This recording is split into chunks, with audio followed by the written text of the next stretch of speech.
L'une des choses qui vous désigne immanquablement aux yeux de vos voisins en campagne comme un intellectuel, c'est le nombre de chaînes étrangères que vous regardez grâce à votre parabole. Et quand un voisin vient vous demander un outil et que dans le fond de la pièce, votre écran diffuse un débat à la télévision italienne ou un direct sur CNN ou un reportage sur les rues de Moscou en russe sur RTV, vous ne pouvez pas lui cacher que vous êtes vaguement polyglotte pour avoir vécu et travaillé à l'étranger, donc informé sur une foule de choses lointaines, mais surtout, et c'est là que je veux en venir, informé différemment, de manière plus variée, plus complète sur les événements du monde. Alors plus variée et plus complète que quoi, allez-vous me dire, que quelle autre source? Ben, vous l'aurez deviné, que la télévision française, les télévisions françaises, dont on peut dire que la révolution copernicienne n'a jamais eu lieu. Nous devrions tous en cœur profiter du fait que le nouveau président de la République est pour la libération de la concurrence, il le clame partout. Nous devrions en profiter pour lui rappeler qu'il y a un domaine où il fait exactement l'inverse, mais c'est pas le seul, où il tolère que l'on fasse l'inverse, c'est-à-dire où l'on pratique une distorsion absolue de la concurrence, où il s'est établi un monopole de fait. Eh bien, c'est l'information, le divertissement, l'attribution des fréquences. Je connais mal les règles qui président à la télédiffusion en France. La seule chose que je sais, c'est qu'il y a 9 personnes sans aucune compétence payées 10 000 € et nommées par la présidence de la République, du Sénat et de l'Assemblée, qui décident de tout, et ça s'appelle le CSA, le Conseil supérieur de l'audiovisuel.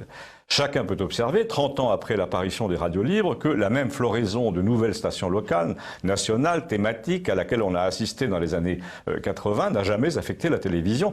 Et c'est là que nous en revenons à la télévision par satellite, quand vous faites le contraire de ce que veulent Orange ou SFR, c'est-à-dire quand vous installez votre antenne sur le toit vers Eutelsat ou Astra, quand vous avez une antenne motorisée à la maison, quand vous n'achetez pas l'abonnement Internet TV où on vous fait payer ce qui est gratuit, où on choisit pour vous, essayez par exemple de regarder la sur un bouquet Orange, impossible. Quand vous mettez derrière le sidéral satellite un ordinateur qui scanne les programmes disponibles et gratuits à travers le monde, et bien vous vous apercevez que la France est un pays en laisse, en cage sur le plan audiovisuel. Quand on compare ce que propose notre pays, le genre d'UML, Apathy, Elkrieff, Ruquier, quand on le compare à la myriade de télévisions locales italiennes avec des talents réels, plus ou moins incontrôlables, d'ailleurs, on est stupéfait.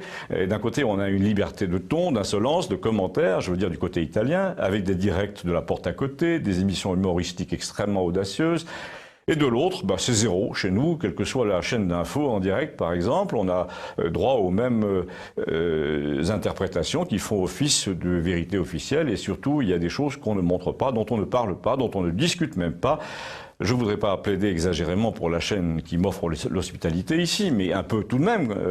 D'abord en précisant que mon soutien s'exprime à son égard par un bénévolat opiniâtre. En clair, je touche pas un radis pour ce que je raconte tous les jours, mais surtout parce que la résistance à l'uniformité doit être encouragée, soutenue, financée. Je ne reviens pas sur la levée de fonds permanente dont vous avez un exemple en ce moment. Je dis simplement qu'il doit bien se trouver des annonceurs qui partagent la totalité des points de vue défendus ici, qui ont compris que l'histoire et la raison, et donc l'avenir, sont de notre côté, et qui devrait essayer de convaincre la direction de la chaîne qu'un parrainage commercial récurrent à chaque générique, par exemple sur une émission comme celle-ci, ne serait pas absolument immoral. Je verrais bien, par exemple, ces 4 minutes parrainées par une ancienne proche de la vie rurale. Ça ne nuirait en rien, me semble-t-il, à mon propos. Ça ne vous choquerait probablement pas davantage, et ça financerait les dépenses d'éclairage.